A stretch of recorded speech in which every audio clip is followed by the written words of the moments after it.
There is no one-size-fits-all or a simple fix when it comes to your well-being. Hi, my name is Josephine, founder of Positivity Center and Wellbeing Consultant, and a person figuring out how to be my best. So join me in conversation with friends, sharing what works for them, and then listen to what works for others so you can create something that will work for you. So, here we are, welcome to the show. Exactly. Yeah, it's Josephine Tite here, and I'm joined by my new friend, Daranne, both here in Calgary. And we are just talking today about compassion and what that might look like and feel like for yourself, for others, and maybe even if you're a caregiver or someone who works in long-term care, what does it look like in care? How can we bring more compassion into the care sector? So why don't, we've had this little chat about, what a compassion is. And I'd love for you maybe share some things you do maybe personally to experience more compassion for yourself. And then we'll move to the other space. But yeah, why don't we just start with you? What can you share? Do you feel comfortable sharing what you do for you for compassion, self-compassion? For sure. Yeah. And so it is kind of an ongoing practice for me to be really intentional about. And then it also kind of that intention sort of fuels this sort of way of being that kind of unfolds in my life. And so, I started from a place where I experienced great compassion in my life, in my upbringing. And so always really had that sense of safety and security. And I was the kid that always noticed the other kid on the playground and wanted them to feel like they belonged. And so I wasn't necessarily the popular kid, but I was the one that wanted everyone to kind of get along, to build that community. And so kind of that, that some people describe that as empathic resonance. Mm-hmm. And so, that's something that was always kind of very much alive in my life. And in some cases, I've had to titrate that, right? Where sometimes it's too alive. So we have a kind of a humorous exchange in our family where we're watching a movie and my husband and son, they look over and they say, "Is mom crying yet?" Right? Because I become very attached to these characters and they move me. And that is really that experience of empathic resonance where you're noticing other people's feelings and whether it's their facial cues or their body language, the verbal language that they use, and they become very relatable very easily, and you feel for them, right? And you want their suffering to be alleviated in that way. And so that is something that is there, and I've had to think about how is that helpful to me, and how does that sort of not help me in my professional life, in my family life, etc.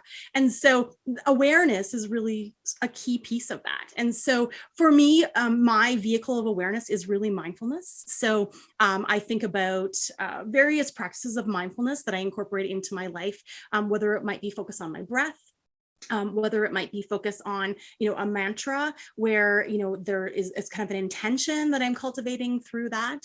And so when I engage in sort of those practices, they help me to have that focus and attention, an awareness of the suffering around me, which of course, then when you notice suffering, that is the space where compassion is needed. And if you are thinking about your intention to be compassionate, then it kind of moves into that space, right? You cultivate that way of being where that suffering response is in fact, what can I do about this, right? What would be meaningful to someone in that moment? And so that's kind of an intentional way that I approach the work from just a personal perspective. Yeah. And then, of course, I have this research interest. So I'm curious about what's going on in the body when that's all happening. What are other people's stories of that? How does it unfold for them? Just like you asked the question of me, what do I do in my life? I like to ask that question of other people too. And I grow richer from their responses and think about, oh, that's something neat that I want to incorporate in my life too. Or, cool. I do that too. I hadn't thought about it. So yeah. I was just going to say that's a great compassion practice to just have conversations with people about compassion. Yeah. Because you're right. I think most conversations I've had with people about any topic in the well-being space is that there is this awareness that's required to pay attention, to focus on, to notice, to have conversations about, because that's how you grow in that space, and then and those conversations, I think, kind of trigger you to go, okay, what can I try for me?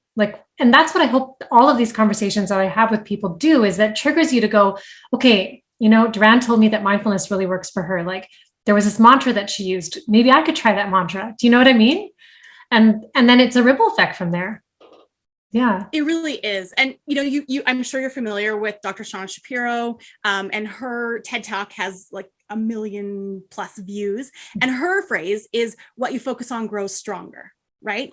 And so when I think about focusing on compassion and thinking about what does transformation look like for the micro and macro suffering in our world, that focus then is about transformation. It's not wallowing in the suffering in that sense. And so it's that dot on the horizon for me. It's saying suffering is very real. And that's really why I'm a compassion researcher rather than a happiness researcher, is because I really think our lived experience as humans is not the way that we would hope it to be in many cases, right? And so there's a gap there.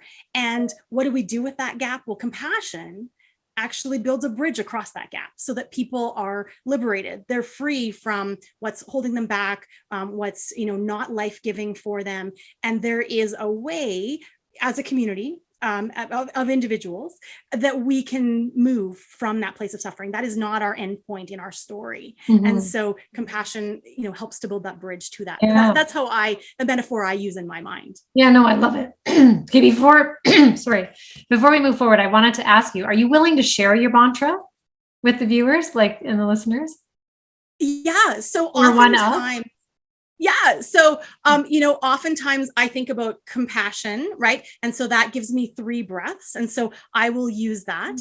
And I'm an organic mind. And so like, I'm not like a one and done sort of thing. Sometimes I think about living well. Right. And what that is for me, that stirs up kind of different images, different experiences in my mind. And so those are a couple that I use kind of on a regular basis. Yeah. To just think about, what do I want to focus on? And what does living well look like for me today? Today. Right? Yeah. One thing I could do today to move me towards that dot on the horizon rather than being pulled in other directions. And again, that's that intentionality. Really deciding and moving towards that. And I don't always get there, right? Some days I have this intention and it just doesn't happen. But if I don't have an intention at all, then I'm just pulled by the email, the phone call, the shiny new, show on Netflix, and I don't get anything done, or, that sort of thing. And so having that intentionality really kind of gives me kind of energy for my day. And I feel that it's helpful. It guides me, right? Because there's one thing that I'm really understanding now is that empathy is good. We need empathy because we need to feel and connect with the emotions of another person and vice versa. But if we stay too long in empathy, that's when we experience too much suffering. So there's this shift that needs to happen where we go from, okay, I see suffering, to I can take action to alleviate suffering, either for myself or somebody else. So you did talk a little bit about looking at the benefits and the not so great things about having a really high level of empathy. What was that experience like for you? And how did you shift to realize that, okay, I'm noticing suffering and now I need to take action to help alleviate the suffering? Yeah, so it really is, empathy can be that experience of overwhelm. Right. So if we think about what's going on in the world right now, and so I'm deeply troubled by the war in Ukraine. Right. And so not to get political and that sort of thing, but I see people who are losing their homes. I see an abuse of power. And then ripple effects of food security and, just all this destruction.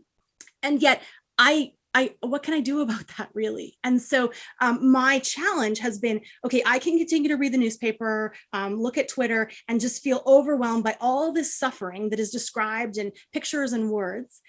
Or I can think about what's one small thing I can do that is an act of compassion that will help someone. And so, my answer to that story is I'm involved with a refugee resettlement group. And now, Ukrainians are coming to Canada in a different status as refugees. We host them rather than sponsor them, and, all these things. But ultimately, I have 2 people coming July 2nd that my group is going to house and set up here in Canada. And now there are way more than 2 people that need that help.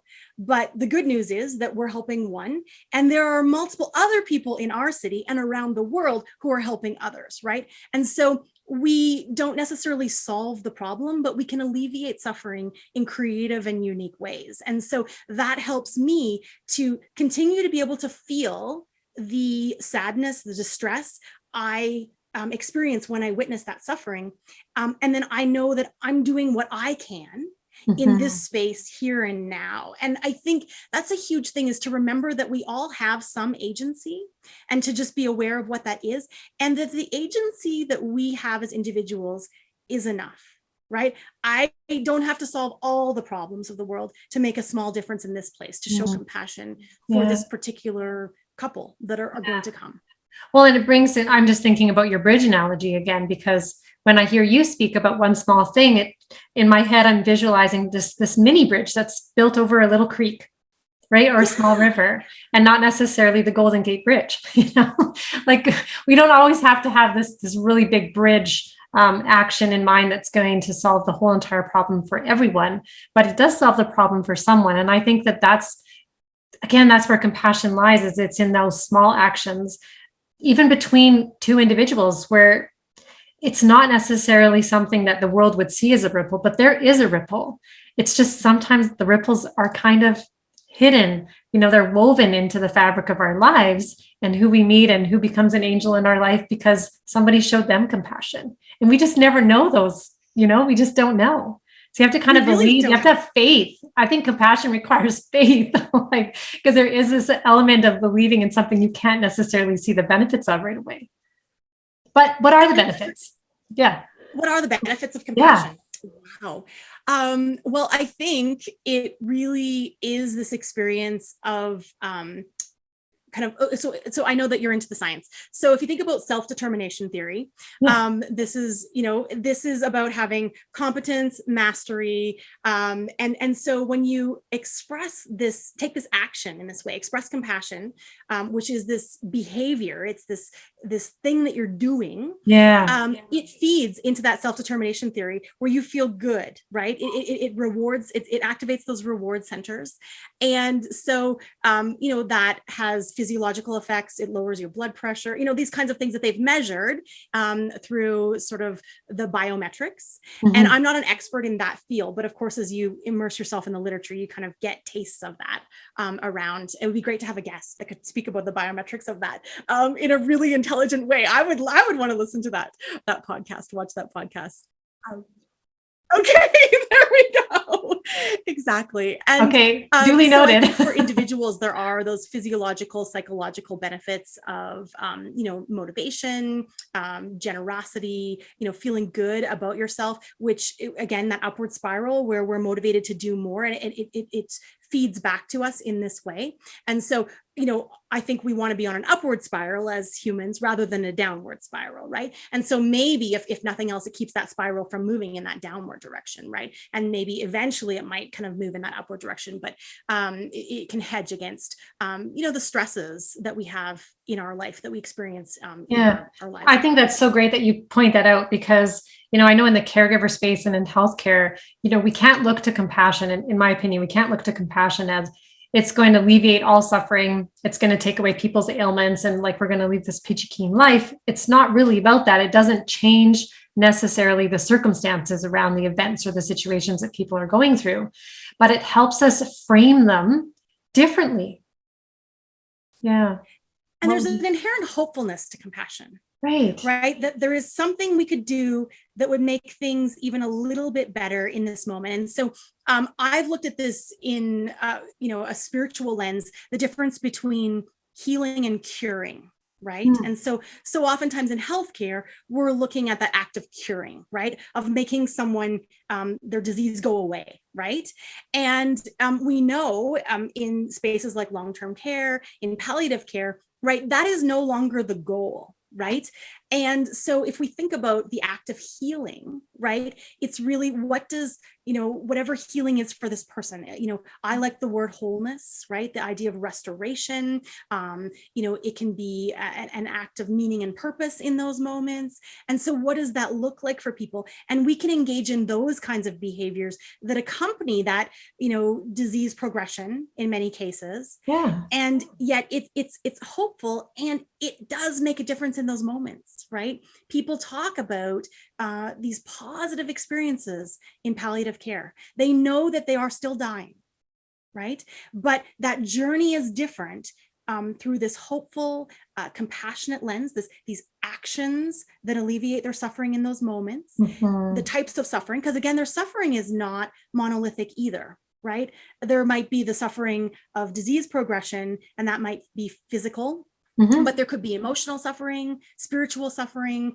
kind of social dynamics of suffering. And so we look at how might a relationship be restored in this person's last months of life, or how might they get to do something they didn't, right? The children's make a wish, right? When kids get to go to Disneyland. So this child is still going to die, and yet this family has this beautiful experience of memories. It just makes the hair on the back of my neck stand up, right? That it is not for naught, right? These are meaningful things that we do. And they can be, again, little. A trip to Disney is a kind of a big, maybe it's not an ordinary thing, right? But there are these ordinary and extraordinary kind of places on the spectrum of that. And each of us has something that we can often do to facilitate that for people. So you're having conversations, you said, with caregiver providers or care providers right now. And so what have those been like? And where would you say they see compassion fitting into or being integrated into the care process? Yeah. And so I think for a lot of people, it is sort of, there's a light bulb moment to just really think about, it's how I do things as much as what I do. In some ways, right? And so you think about dressing someone in the morning. So you might say, Mrs. Johnson, would you like to wear your purple blouse or your blue blouse today? And for Mrs. Johnson, that's like, wow, I have choice, right? I have autonomy. I have the ability to still make a decision, even as I need someone to dress me this morning, right? And, it doesn't take that much more time to stand at the closet and say, purple or blue today, right? Rather than just picking out the blue one and just putting it on. And so those moments for people to be inspired to think about, yeah, that does make a difference. When I think about these little aspects of how I care, this is compassion, right? It's not something extra I need to do. It's something that I'm already doing, and it's the way I do it. And I think that's liberating as well, because then it removes, again, that idea that we don't speak about compassion in healthcare. We don't offer kind of training or kind of posters or messages about compassion because you're not compassionate, right? It's not a remedial thing, but it's saying, how can you unlock your superpower? What's already in you, right? And for some people, they wouldn't think about asking about the color of the shirt that we might offer someone. And that might not be your thing, right? But it could be another thing. It could be, the conversation you have while you're bathing someone, right? In this really intimate moment. And, it transforms that experience, right? Yeah. And I was just going to point out too, that the choice of colors of tops could be a compassionate action for one person, but not necessarily for another person, right? So it's not that we're saying show compassion by offering choice in the color of a top or a bottom that you're going to put on somebody today, but know what is compassionate action for them. Yes. Yeah. And so bringing back the self-determination theory, you were talking about how we experience it ourselves, but the same is true of everyone else we're ever in conversation or relationship with.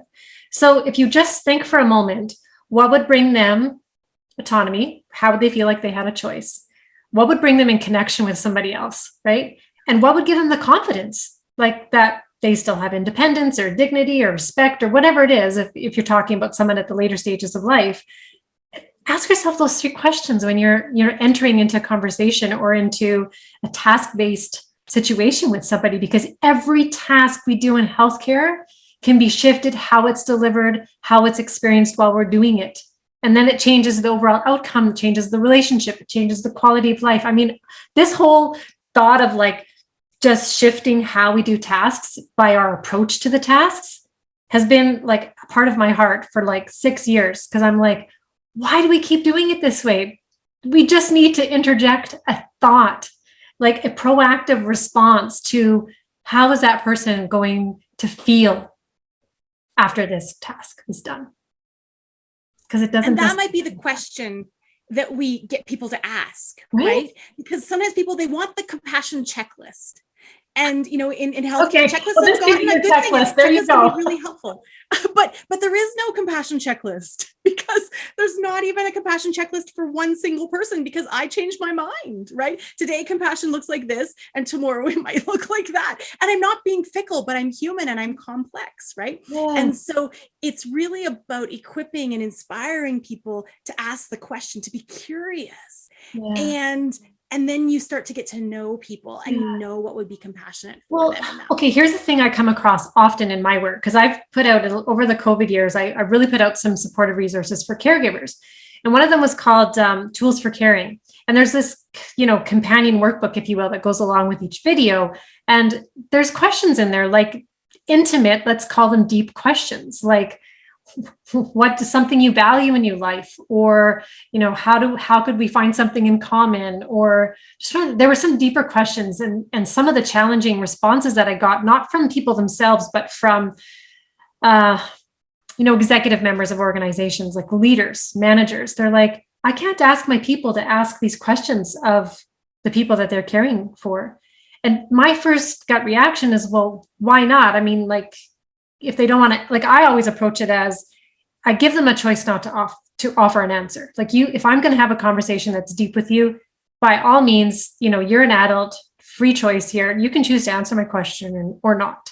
But I'm still going to ask the question, because you might want to answer it. And if you do answer it honestly, then it'll help us develop a deeper relationship where I can get to know you and I can find out what we share in common. And I think it's that common link of sort of, call it the shared mattering, is what we referred to. When you have that shared mattering, compassion lies in there, because then all of a sudden you're doing something that means something to them, and that experience means something to you too, right? Mm-hmm. And so anyways, but that's my challenge, is people often will say, how can I ask somebody a question that's deep like that? Like, what would you say to sort of that kind of challenge? Well, I think you don't start with the deepest question, but you build up to that, right? And so, you might think about, you have a brand new person that you've met, whether they're at the office or in healthcare, right? Depending on who's watching this podcast, yeah, I know. They might be in a different context, but it would work in both places, I think, right? You have a new person, and I walk up and I might say, hi, I'm Daranne, welcome. What's your name, or what can I call you? That sort of thing. And then you get to know, okay, someone, on their door plate, it might say, a very formal name, but they maybe go by their second name, and they're like, please call me like Dot or something like that, rather than Dorothy or something like that. And so, you start there, right? Which is a pretty safe place to start. What would you like to be called? Or just introducing your name, and then someone might say, oh, hi, I'm so-and-so, right? They respond, we mirror each other. This is human behavior as well, right? I smile at you, you're going to smile back at me. I introduce myself, you might offer your name, that sort of thing. And then, you maybe start to notice what's around you. Not everything has to be a question that you ask, but you might just notice, what is in this space? Oh, someone has family pictures on their desk or on their bulletin board in their room in long-term care. And you might say, oh, is this your family, right? Because obviously if they have them on public display, they might be willing to talk about their family, versus if you never had any pictures, people might say, I don't want to talk about my family life at all, right? Yeah. I don't want to share that. It might be painful, or you just want to keep two lives separate, home life and work life, or, your previous life and kind of your life in care. And then you pick up on that and you say, oh, you have two grandchildren, this wouldn't be my response. Oh, I have two grandchildren too, right? Or you have an only child. Oh, I have an only child as well, right? And so you find that common connecting point, and you start to build that rapport. And then sometimes these questions just flow naturally. Yeah. And I think as humans, we kind of get a feel for the room, right? Mm-hmm. So are they a person that's quite forthcoming as we engage in sort of these simpler or lighter questions, perhaps? Right, yeah. And if they really don't want to answer those, then you're probably not going to jump to the deep one. But sometimes relationships move very quickly, and people are very wanting of connection, and they really reciprocate, and the conversation flows easily, and you might go there more quickly than, and when I might say, 3 visits with them, right? Or 3 interactions with them. Mm-hmm. You might be in a different place than someone that it might take you, 15 interactions to kind of get to that place. So again, not having an expectation. Well, I just really love that you shared that, because I'm willing to go deep pretty quickly with people. So I don't really have any insecurities preventing me from going deep. And I also can notice pretty quickly whether somebody's willing to go that deep with me. But not everybody necessarily has that approach. So I really like what you shared for people that may not mesh well with how I would approach, maybe a more compassionate or empathetic lens in care is, well, what might work for you? And just keep working until you find something in common with that person. I think that's kind of what I'm hearing you say. And when you find that something in common with that person, that's when that relationship can form where, the care turns to empathy, the empathy can develop into compassion. So, yeah. Well, I really want to thank you so much for your time and for sharing your expertise and your stories and just your passion for care and how compassion can really help out in that space. It's been a pleasure. Thank you so much. Well, thank you for doing this and just bringing this kind of conversation to the world through your medium. I really appreciate you as well. Yeah, the more conversations, the better. Yeah. Awesome. Thanks so much. Yeah, for sure. Thanks for listening to Wellbeing That Works. Before you go, take 1 minute to write down your takeaway from today's guest. And be sure to download our Wellbeing Evaluation Sheet to help you along your wellbeing journey. And if you've got something to share to inspire others, be sure to be a guest on our show. Until next time, with love and kindness.